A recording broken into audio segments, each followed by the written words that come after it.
안녕하세요. 아나운서 최정은입니다. 최근 웰컴 투 비디오 사건의 운영자인 손정우에 대한 재판 결과가 세간에 큰 충격을 주고 있습니다. 그래서 오늘은 포르노 관련된 이혼 사례 하나를 가져왔는데요. 자세한 설명은 최규민 변호사님을 모셔서 이야기 들어보도록 하겠습니다. 안녕하세요. 최규민 변호사입니다. 네, 오늘도 잘 부탁드리겠습니다. 오늘 이야기해볼 사례를 듣기 전에 웰컴 투 비디오 손정우에 대해서 짤막하게 설명을 좀 해주세요. 네, 나무위키를 참조해서 짧게 말씀드리겠습니다. 이 사이트의 존재가 알려지기 시작한 것은 2013년경부터 연쇄적으로 발생해온 매튜 팔더 사건 때문입니다. 매튜 팔더는 케임브리지 대학교 출신으로 버밍엄 대학교 물리학 연구원으로 재직 중이었던 엘리트인데, 이 사건은 그 당시 영국을 충격에 빠뜨렸습니다. 그가 잡힐 당시 제작한 아동 포르노들이 갓 생산된 사이트인 웰컴 투 비디오에서 거래되어 사이트의 존재가 알려졌습니다.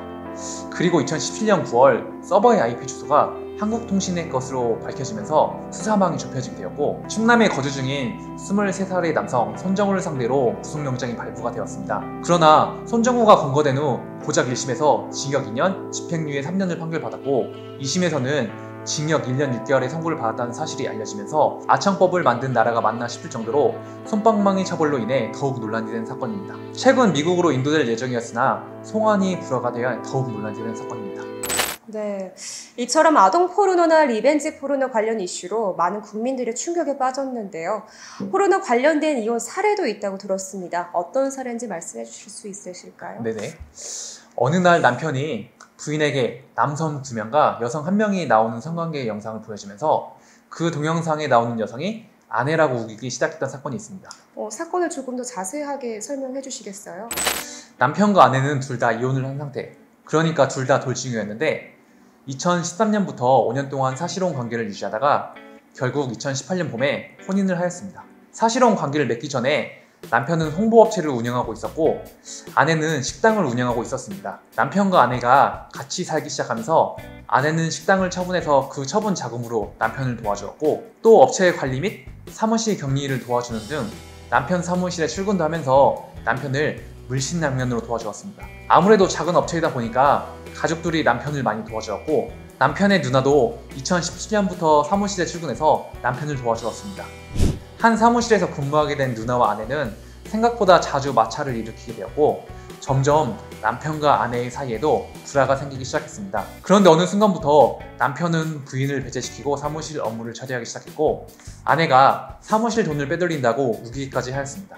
그래서 아내는 결국 누나가 출근한 이후 1년 만에 사무실을 그만두게 되었고, 사무실을 그만두고 카페를 운영하기 시작했습니다. 이와 같이 남편과 아내의 관계가 점점 악화되고 있었는데, 어느 날 남편이 부인에게 남성 2명과 여성 1명이 나오는 성관계 영상을 보여주면서 그 동영상에 나오는 여성이 아내라고 우기기 시작했습니다. 아내는 남편의 억지가 너무나도 기가 막혔는데, 남편은 그 억지로도 모질라서 동영상에서 여성이 나오는 모습을 캡처해서 주변 사람들에게 영상과 사진을 전송하면서 그 동영상이 나오는 여성이 아내라고 주장하고 다녔습니다. 아내는 자신이 절대 아니라고 말했지만 남편은 아내를 불결한 여자로 치부하면서 결국 가출을 하게 되었습니다. 그렇다면 그 영상에서 등장하는 여자가 정말 아내분이었을까요? 아무래도 남편과 아내의 주장이 서로 다랐던 만큼 저도 사건을 진행하면서 누구의 말이 진실인지 알 수가 없었습니다. 왜냐하면 영상에 나오는 여성이 아내와 조금 닮은 느낌도 있었거든요. 그래서 육안으로는 판별이 불가능했기 때문에 전문가를 통해서 동영상 얼굴 인식 감정을 진행했습니다. 결론을 말씀드리자면 해당 영상에 나온 여성과 아내는 본인 인물이 아니었습니다. 이러한 상황이면 아내가 남편을 고소할 수 있는 상황이 아닌가요?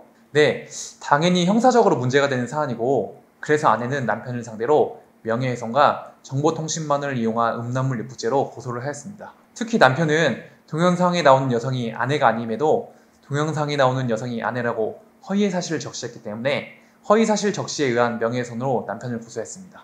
그리고 남편에 대한 고소는 물론 남편을 상대로 이혼소송을 제기했습니다. 이상과 같은 남편의 행위는 제6호 기타 사유인 혼인을 계속하기 어려운 중대한 사유가 있을 때 해당됩니다. 아직 사건이 수사기관에서 그 남편의 범죄를 수사 중인 상태이고 이혼소송도 진행 중이지만 특별한 사정이 없다면 남편의 혐의가 인정될 것이고, 남편이 유책배우자라는 점을 입증하기도 쉬울 것이기 때문에 남편으로부터 위자료를 지급받고 이혼도 가능할 것으로 예상됩니다.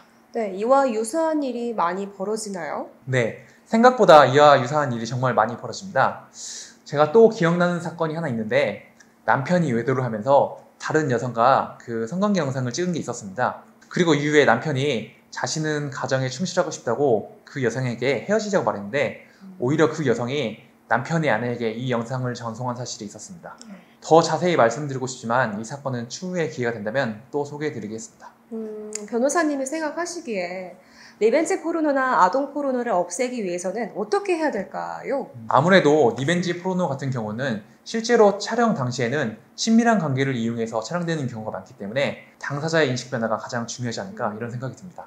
내가 이걸 촬영해서 퍼뜨린 행위 자체가 아주 큰 범죄라는 인식이 명확해져야겠죠.